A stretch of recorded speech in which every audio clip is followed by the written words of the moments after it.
sudah tidak lagi bertanggung jawab.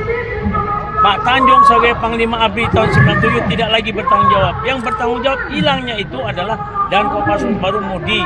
Kemudian Panglima ABRI-nya adalah Wiranto. Jadi Wiranto harus bertanggung jawab dia. Jangan dia melempar tanggung jawabnya kepada Prabowo yang sudah tidak berada di Kopassus lagi. Harus apapun bentuk pimpinan seharusnya. Ya, siapapun pimpinan pada waktu, yaitu Faisal Tanjung sudah tidak bertanggung jawab lagi. Prabowo tidak bertanggung jawab lagi sejak tanggal 3 Maret 1998. Karena itu dilepaskan oleh Kopassus pada bulan Juni 1998. Jadi kalau dia hilang kemanapun ya 13 orang, bukan tanggung jawab Prabowo. Dan bukan penculikan, karena itu ditangkap karena ada rencana operasi waspada. Ya, jadi ada rencana operasi. Jadi untuk menangkap para teroris. Jadi demikian Prabowo tidak bisa dituduh dia melanggar HAM karena menangkap. Oh kalau gitu sekarang polisi yang menangkap teroris, yang menembak teroris, melanggar HAM kan tidak toh? Jadi Bapak siap menjelaskan ini di hadapan Wiranto juga, depan sebagai Wah debat? siap, saya mau debat sama Wiranto, saya tanding, saya bilang debat kita di TV. 4 jenderal, 5 jenderal yang bintang 4, lawan saya satu aja. Mengenai kejadian-kejadian tahun 98, kejadian tahun 95, kejadian tahun 92. Saya siap debat dengan mereka, tapi mereka nggak berani. Dengan fakta-fakta seperti apa Pak yang Bapak? Ya fakta-fakta kan sudah sebutkan, data-data itu tanggal, waktu, jam, dan rencana operasi ada sama saya. Foto-foto dokumen yang Hah? Foto-foto Pak? foto-foto dokumen kan kabarnya Pak Kiflan juga menyimpan semuanya. Saya simpan dokumennya. Termasuk menolak untuk Termasuk yang adanya Pansolkasa yang terbunuh 3 orang, rombongannya yang terbunuh 3 orang itu ada dibunuh anak-anak Forkot, ya anak Fordem, anak-anak LSM yang mengaku dirinya pendukung Megawati karena mereka membawa banner pendukung Megawati. yang ada spanduknya itu yang Di dalam spanduk pendukung Megawati menyerang MPR, kemudian menyerang Pansolkasa sehingga terbunuh 3 orang. Dan kemudian di situ logistiknya dibawa oleh mobil box koran Kompas. Logistiknya gambar Megawati. Nah kalau ini saya ungkapkan semua kan nanti semua terseret. Ya Ibu Mega juga terseret di sini. Ya. Jadi dengan demikian marilah kita tidak usah membuka yang lama, kita selesaikan.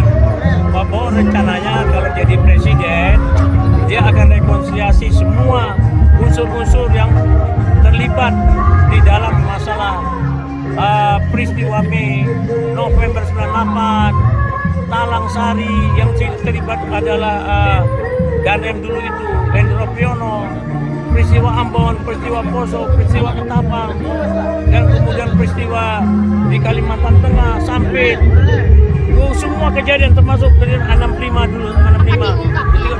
Semua akan diungkap dan dimasukkan di dalam namanya Komisi Kebenaran dan Rekonsiliasi.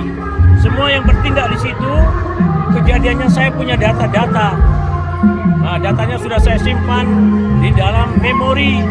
Kalau itu hilang yang asli, yang memori masih ada, tenang aja. Saya akan ungkapkan itu semua di dalam Komisi Kebenaran dan Rekonsiliasi untuk kita damai, bukan kita saling bermusuhan. Kemudian kita tutup masa yang lalu, kita membangun bangsa Indonesia. Itu masuk rencananya Prabowo. Pak Kiflan satu lagi, belakangan kan serangan ke Pak Prabowo termasuk para jurnalis Amerika. Ya. Itulah jurnalis Amerika, jurnalis pesanan biasa. Orang-orang Amerika itu tak bisa dipercaya. Ya, termasuk duta besar Amerika. Masa mencampuri urusan dalam negeri Indonesia dan mengatakan Prabowo harus diperiksa dulu sebelum menjadi presiden. Ini kan urusan dalam negeri Indonesia, bukan Amerika. Prabowo juga produk Amerika, lulus di sekolah di Amerika. Saya lulus di Amerika. Saya termasuk dengan Yudhoyono sekolah di Amerika. Saya menghormati Amerika, tapi janganlah masalah dalam negeri Indonesia ikut campur tangan itu duta besar Amerika. Masuk pada mestinya duta besar Amerika ditegur oleh Menteri Luar Negeri, dipanggil oleh Menteri Luar Negeri. Jadi kenapa dia tidak dipanggil oleh Menteri Luar Negeri? Duta besar Amerika ikut campur tangan dalam pemilihan presiden Indonesia.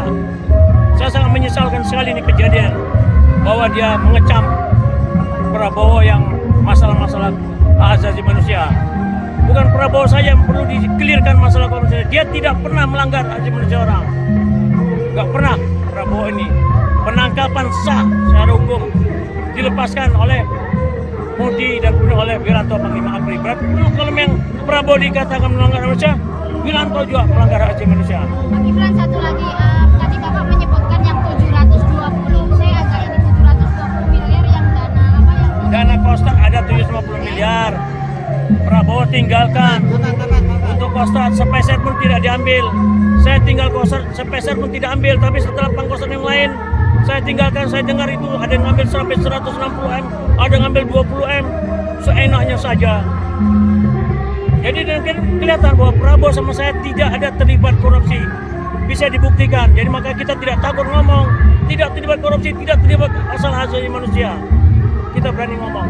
Itu tahun berapa Pak dana yang di Kostrad? 98 tanggal 20 Mei 98. Tanggal 21 Mei ketika turun sebagai Pangkostrat.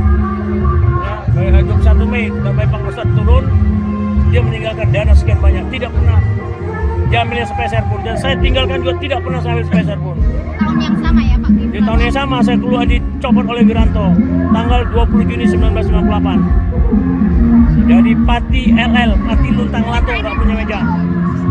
Wiranto copot saya.